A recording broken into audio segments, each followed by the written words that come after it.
Hello YouTube, good afternoon. I am in Muskoka, Ontario. It's freezing. I'm gonna guess that it's about minus 16 today, and I'm here doing a very special project, which I'm gonna tell you guys about later. So I'm excited to do this because it's been a little while since I've done a Q&A, and because I'm on the road and I'm traveling, I actually don't have all my vlogging gear here, so I'm just doing this on my iPhone. A bunch of you guys want to know how old I am. I'm just gonna come out and say it. I'm 37, you guys. I'm 37. I feel good in my skin and I feel good in my age, and yeah, I'm happy to be 37 and soon to be 38. Okay, I had to move inside because it is just too darn cold outside. So Julia on my Instagram sent in a question wondering, how do I stay calm when I am stressed?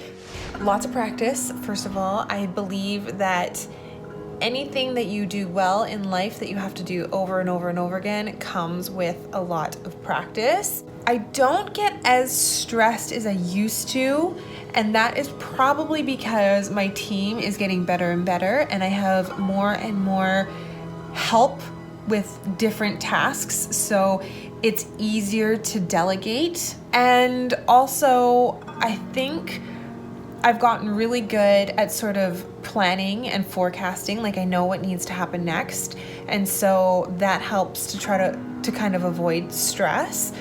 But you know what? I meditate.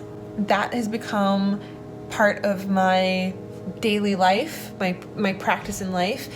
Yoga, working out, stuff like that. And that helps a ton with my stress levels. I just finished dinner. I'm back in my hotel room. And maybe this is a good time to finish the day with another question from Dr. Juliana, and she asks, how do you keep your energy up all day? I think I'm actually just a really high energy person. I don't like to sit around. If I have weekends and stuff like that, or time off, vacation time, I like to fill it with productive things. I have noticed that working out in the morning has been a huge energy boost. I just seem to be able to keep the stamina going for longer. Working out in the morning, by the way, is new. It's a big shift for sure. And then I think just liking what you do. I think if you like what you do, then you have the energy to do more of it. And I think that's the secret. If you don't have the energy, if you're tired, or if you want to stop doing what you're doing, I don't know, maybe it's time for a change. Christina was asking me about my style, my decorating, my design style. What is my style?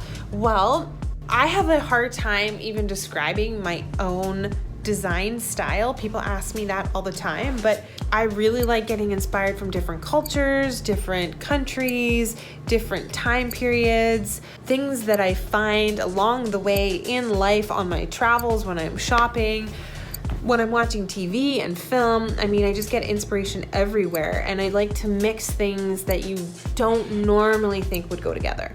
So for me, that's why I like to describe my style as eclectic, but it's definitely modern, and it's definitely edgy because I really like to push the boundaries.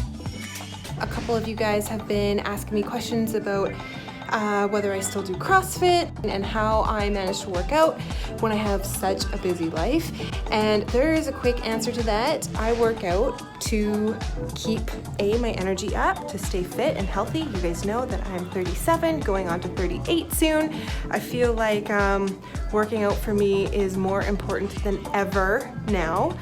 So I try to do it as often as I can, at least 3 times a week, if not 4. If I can do it 5, that's even better. But I do a combination of CrossFit, yoga, usually hot yoga. I do free weights at the gym, and then I trail run a lot. So those are kind of like the 4 things that I do on a consistent basis. It's Monday morning here, January 21st, I think it is. I just finished getting ready for the day. This would be a good time to share some of my makeup staples with you and some of my favorites. This Giorgio Armani, this is the Luminous Silk Foundation. This foundation I wear almost every single day. I love it. It is super lightweight. It's not, it's a little bit more of an expensive foundation, but I definitely think it is for sure worth all the money that you pay for it. It lasts a really long time. It lasts on your face for a really long time. And I feel like your face really does look very luminous when you're wearing the foundation.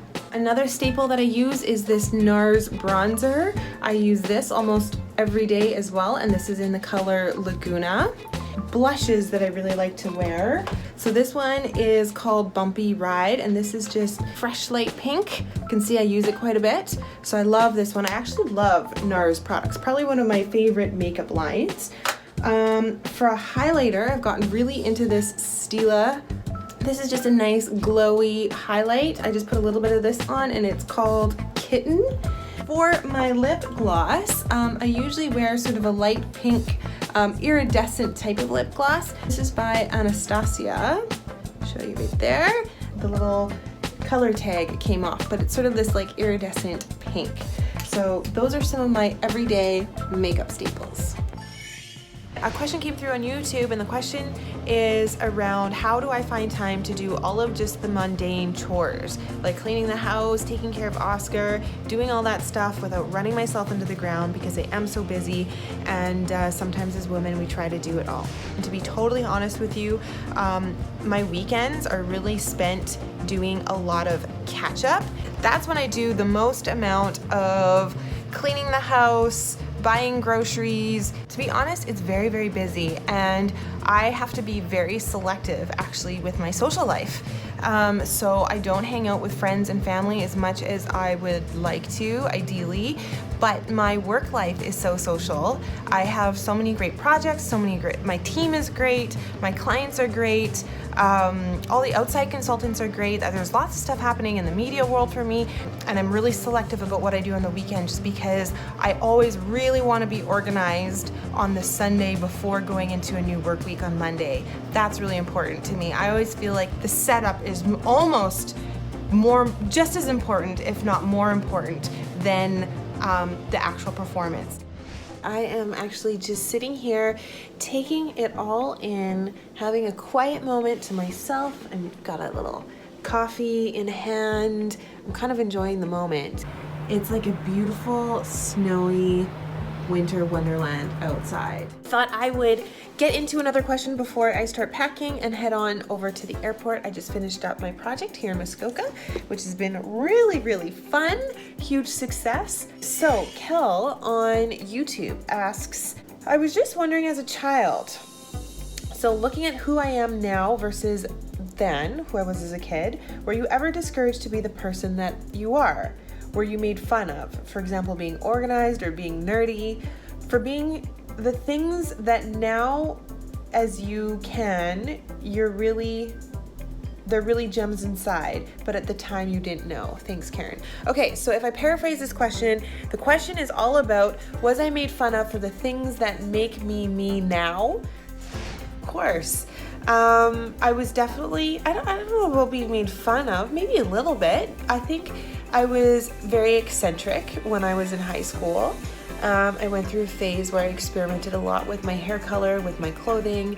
My girlfriends would always wait to see what I was gonna wear every day because I had this rule in high school that I would never wear the same thing twice, and I always used to put together these crazy outfits with crazy prints. So I really loved to explore with clothing. Self-expression was super important to me even when I was in high school. I would color my hair. I had purple hair, I had red hair, I had shaved my head at one point, so I had a buzz cut at one point. Yeah, I was just really artsy and really okay with experimenting and exploring that. And then I knew I always wanted to be entrepreneurial, and when I started my business, I think it was really difficult for my mom to accept. She's not entrepreneurial and is much more conservative in her thinking. And so for me, when I decided to start my own business, I was essentially in a design school dropout. I didn't finish my design degree. That's a whole nother story. And I started my business almost right away. And so my mom really doubted whether or not I would be successful at what I was doing. And for a very long time, my mom was constantly encouraging me to get a job and do something else or do something different. Or she just didn't believe that I was going to turn this into something great and something huge. So whenever you're trying to do something that's a little bit different or the unexpected or something that isn't the norm, you're always going to get made fun of. And even when I think about starting really investing into social media and getting little Diane to film all my videos and bringing someone around with me on mundane things like going to get coffee and going to meetings, I think there was a lot of like eyebrows that were raised, like, okay, what is she doing? What's going on here? But I've learned to have a really thick skin, and I've learned that running in your own lane is actually an asset. It's not a bad thing. And the more that you can be really confident in what you're doing, and the more that you can believe in what you're doing and believe in yourself first and foremost, and the more that you can have a vision for where you want to end up, and you just keep moving in that direction, the more it's going to happen, and the less that you're gonna care about other voices and the noise around you. And if people are making fun of you, let them make fun of you. And that's kind of how I felt when I was starting my YouTube channel and really investing in social media. I was like, you know what? I don't care if people are laughing. I don't care, because I'm gonna come out on top. I know that, and they're not gonna be laughing anymore. They're gonna be asking me how I got there. And let me tell you, that is happening. That is happening. If you have a vision for how you want your life to unfold and where you want to end up, you'll make it happen. You'll make it happen. Back in Vancouver, it is currently about 6:20 a.m. and I am at the gym. But a lot of you guys have been asking me about my morning routine, and I think that's probably one of the most highly requested videos. So I definitely want to do a morning routine for you guys, but I want to do it just like super raw, uncut, edited really nicely, but not like I wake up and jump out of bed with makeup on, like just a real, genuine morning routine. What do you guys think about that? Let me know in the comments below.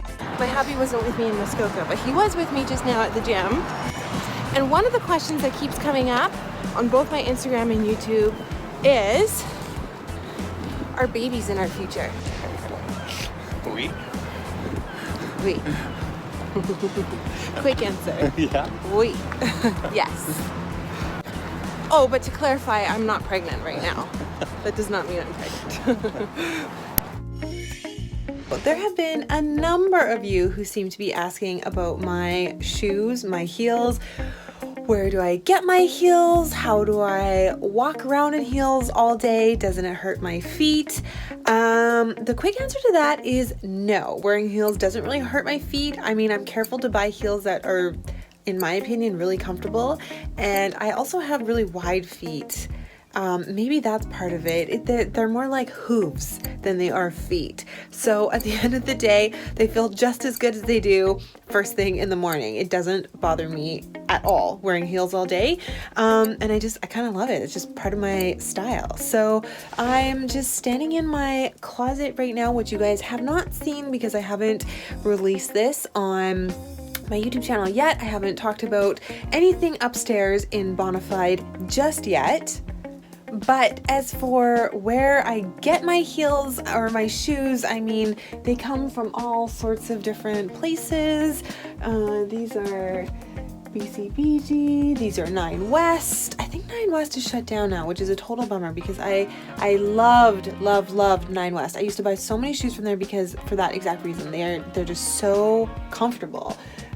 These are Zara, Gucci, Steve Madden, Dolce & Gabbana, Louise AC. I got these at Nordstrom. Sneakers sometimes. Now a lot of flats, Kate Spade, stuff like that. So my shoes just kind of come from everywhere. But thanks you guys for noticing my shoes so much. Also, just as a side note, a lot of you guys have been commenting about how you're missing the Monday videos. I know I haven't been uploading as regularly as I normally do. I actually really love the consistent dialogue with you guys, posting a video, reading your comments, posting another video. I think it's just kind of a nice rhythm and relationship, and I love hearing from you guys so much. And so I feel like as I post less frequently, I hear from you guys less frequently, and I miss you guys just as much as you miss me. So I just want to say that as a side note, and I wanted to let you guys know that I can't wait to announce this project that I've been working on. I feel like I've been keeping this secret from you, and it's driving me a little crazy. But once I do announce it, you guys will understand why I've been posting a little less frequently. And if you guys want to take any guesses, any stabs at what this could be, tell me. Take a guess in the comments below. So one of you guys asked on YouTube what camera equipment I use for my vlogs. This is a little bit different because I'm using my iPhone. I'm shooting this very real and raw and in real time right now. So I'm just using my phone for this Q&A. But that is unusual, as you guys know, because me and little D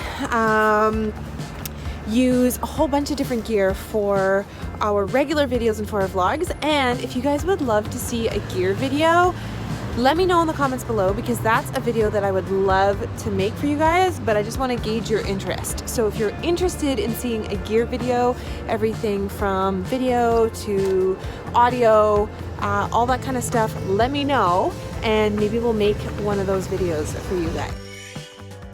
Leah on YouTube was asking about Oscar. She would love to know about Oscar's life. How old is he? How did he become my amazing little pet? What do I feed him? Oh my gosh, I love that question. Thank you, Leah. I got a French Bulldog because I wanted a lazy dog. There he is. He's not that lazy. Oscar is 2 years old. His birthday is in November, and we got him shortly after our wedding, just before Christmas. He was 8 weeks old when we got him.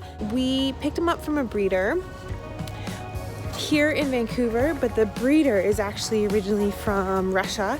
So Oscar's parents are both from Russia, and I learned through our research that a lot of Eastern European countries are sort of the best at breeding French Bulldogs. I hope I'm not being a fur baby mom that thinks that their baby is the best out of them all, but he really is so cute. He's so fit, really good structure. He's super healthy. I'm a little bit of a health nut myself, as you guys probably know, so I feed Oscar that way too. He does eat a little bit of kibble, but we try to stay away from processed food as much as possible. So we cook a lot of beef, cook a lot of chicken for him. He's just a really healthy, fit Frenchie. The fittest I've ever seen. Okay guys, one last question before I sign off. Any advice for building a career in interior design? So, we're gonna ask the designers.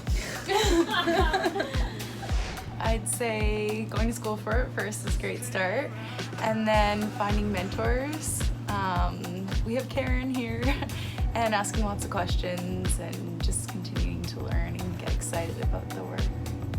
And I think it gets more and more exciting too, don't you think? Oh yeah. The more you do it, the more exciting it gets. I would say only do it if you love it, because if you don't love it, then you're not gonna like your job or your career. So you have to be passionate about it. It's true. It's a passion career. Okay, and last one. Vanessa's not a designer. I didn't think you were gonna come to me. I was hiding in the corner. What is your best advice for building a career in a creative field?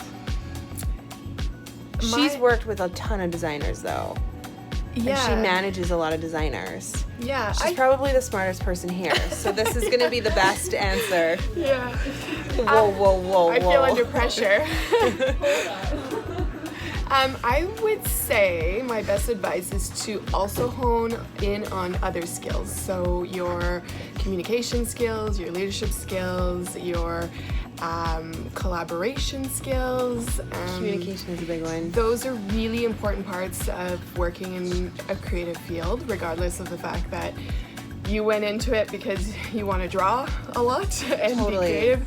You do need those other skills to excel as well. Okay, my best advice for building a career in interior design would be to have patience. It takes way, way longer than you think it's gonna take, and then it takes even more time than that. So it's not a career that you can fast track. I feel like you need a lot of office experience, studio experience, client experience, all of that stuff, and it takes a really, really long time. So if you're getting into the field, I would just be patient. A lot of you guys have been asking me about career questions, and I'm gonna get Diane just to put up a little link because I did post a video on YouTube about how I got into interior design and my advice on getting into the field, so you can watch that video if you're interested. And as always, thanks for watching this video. Let me know if you liked it. If you did, give it a thumbs up, and I'll see you guys in the next one. Bye.